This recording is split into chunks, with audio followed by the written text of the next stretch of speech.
It's the Sega Saturn again. Since it went so well the last time, this time we're gonna be taking a look at it again War. I don't like how that sounded for some reason, even though that's the name of the game. Ooh, Jumpin' Jack Software. Most of these Saturn era companies really aren't around anymore, at least not to my knowledge. Anyway, so this one, sort of like a mech simulator, I suppose you could call it. It's got a space theme. Fairly simple concept, really. It might get more complex later on. I couldn't get very far, so I could only get to the training stage. Couldn't find the last alien, as you'll see. We got some plot going on here. That's not important, though. A cockpit is the part of the plane at the front where the pilot seats, but that's not important right now. That reference didn't really need to be made right now. Okay, so we got a fancy scroll up to the depths of space, and let's start a new game. Okay, here we go. They're gonna run us through the plot again, even though we just saw this. What the hell? I just heard this 30 minutes ago. See if anybody catches that reference. So yeah, gotta skip through this again. And now we're waiting, just like the SpongeBob episode. I love my SpongeBob references. Okay, we're here. Hey, yeah! So yeah, that thing you just saw is pretty much, that's the game. You just do that forever. Video games certainly were a whole lot simpler back then, weren't they? People probably paid like $50 for this thing. And that was a lot more money back then, too. What with inflation and such. It's okay, though. Well, I mean, I would never pay for it. This is just an emulator, after all. And you got different weapons you can cycle through. Like I threw a grenade at that guy a second ago. Ooh! Walked right into it. That was badass. So yeah, the reason I'm firing at that rock just now, it's, I read a review saying that the environments in this game were supposed to be destructible, at least kind of, within the Saturn's limitations, but they don't seem to be morphing at all as I fire at them, so I don't know what the situation is with that. Anyway, this game's kind of simple, but I like the aesthetic overall. Not to sound like a douchebag or anything, but, just the visual design and the sound and such, it's all very interesting to me. Don't see things quite like that very often. I like that enemy right there, whatever it's supposed to be. It's a very unique design. They were able to pull off a lot of interesting stuff with such limited hardware. Just look at it. I mean, what is that thing supposed to be? If I could get a good look at it. It keeps moving about. Yes, so those are the two enemies that you see on this stage. Got different weapons we can pick up. Still, I like how the map in the slightly north of the top, on the left side of the screen. Let's say the map on the left side of the screen has a blue trail that follows you wherever you go and makes it easier to tell where, figure out where stuff is. And now we get lost for a while. This is the part where you run away. I've just got Shrek on the brain lately. You'll see why in a few days. Well, I mean, it's not that big of a surprise. There's gonna be a Shrek game on this channel soon. Ooh, everyone loves Shrek. Shrek 5 2019. It's coming. Hard to say if it'll be any good, though. It might be decent if, I don't want to say that. I was going to say it would be decent if the creators acknowledged the whole meme status, but I suppose I should rephrase that. I think they need to make it just kind of in the context of Shrek being a meme now, where they can create new material that could potentially be made into different memes later and all sorts of humorous Shrek content. Instead of actually trying to make a decent Shrek movie, I mean, if they actually try to put something good into it, it's just going to turn out kind of mediocre. It has to be so bad that it's good. If it is, I'll go to see it. Get my I was gonna say the view got kind of screwed up there. You can move around within your little viewfinder, I guess you could call it, or the metal bars on the side with the lights. I guess they're not viewfinders. Aren't viewfinders those plastic things where you push down on the tab, then you look into it to see the different pictures? I had a couple of those back in the day.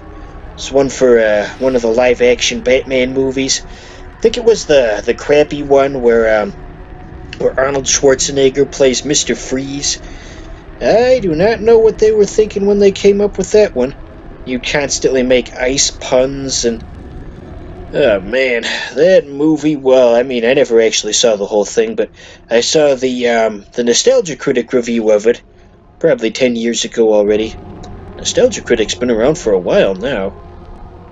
Yeah, probably more than 10 years, because I think his first official video was that Cloverfield mini review that he did, and that was in 2007 when the movie first came out. Now, Cloverfield was an interesting concept, but from what I heard, the execution wasn't quite so good, because the whole movie was supposed to be on a shaky cam or something, and got kind of disorienting for audiences. And then you don't actually see the monster in the movie until the very end, and apparently the monster was really underwhelming. Like, they didn't have the budget to actually make something impressive, and it just looked like some kind of cheap prop. Imagine they just had like a green sock puppet. I'm the Cloverfield monster. Fear me! One of these days I should get around to seeing that movie. There's a whole catalog of movies that I want to see, but I just haven't gotten the opportunity. There is no time. See if people catch that reference. Well, that's a fairly simple one. From the YouTube poop days of yours and Squadala. I have not seen an enemy in quite some time. I actually had to cut this video down. Oh, there's some enemies. Doesn't make things that much more exciting, though. Get 'em! Get 'em! Anywho, what was I talking about? There's YouTube poops and the days of yore and Squadaland. I feel like I had a topic prepared to jump off of, but now it escapes me. Oh yeah. So there was amidst the Nintendo fanboy communities, there's this running gag they have. There's a fake video game called Waluigi's Taco Stand, and somebody made a fan fiction about it. And one of the chapters, you see, the series just got really lazy as it went on. So after a certain point, the chapters would be like 50 words long, and they wouldn't even be connected to anything previously that happened in the story. And so there was one chapter was basically just a direct quote from one of the YouTube poops. It was basically just, Waluigi sat at his taco stand one day, very bored. My boy, this is the peace that all true warriors strive for, said whoever. And the person who wrote that fan fiction, they made over 500 chapters, which at first sounds impressive, but then you start to realize that the chapters aren't really worth anything. There's barely any content in any of them. So that kind of explains that. And I showed that to some people on the internet, and they were both disgusted and at the same time entertained, because a lot of it's just kind of cheap toilet humor. I mean, that's to be expected. It's Waluigi's Taco Stand, the fan fiction. I wonder if the guy's still making new chapters for that. I should look into that. But anyway, yeah, that Waluigi's Taco Stand has been a long-running meme for quite some time, and Siva Gunner made that video. It was Waluigi's Taco Stand, the song. Waluigi's Taco Stand. And yeah, that was a classic. I feel like there was something else about Waluigi's Taco Stand. Oh yeah, and the way the chapters are named, like, when he first started out, he tried to do it seriously, but I guess he just kind of gave up on that. So for a while, they were just numbers, but they weren't the correct numbers. So like Chapter 43, for example, would be named like Chapter 86, and that went on for a long time, and just made the whole thing kind of even more humorous than before, you know? So yeah, when you get a chance, look up the Waluigi's Taco Stand fan fiction. There's really not much of value, but might give you an honest chuckle for a minute or two. Or maybe it won't, I don't know. I'm not your dad. Okay, we've explored the whole map, but we're still missing a few enemies, unfortunately. There was that health power-up over there a second ago, but I think we're gonna fall if we try to pick it up, so we'll just leave it there. I don't really need it anyway. We are lost. Oh no, I'm lost, as Squidward would say in that one episode with where they got lost out in the woods. And praise the magic conch. I remember the day after I saw that, I said it at school, just like during recess or something, and one of the bitchy girls started making fun of me. They're like, you actually said that? I've seen that episode. Ugh. Apparently it's not okay for children to make jokes about SpongeBob in front of people. Some people just like to complain. Alright, we're...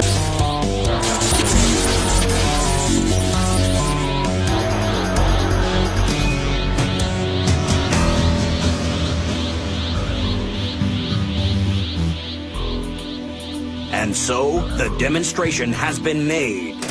After releasing his incredible hidden power, Gohan has erased all 7 of the vicious Cell Juniors without the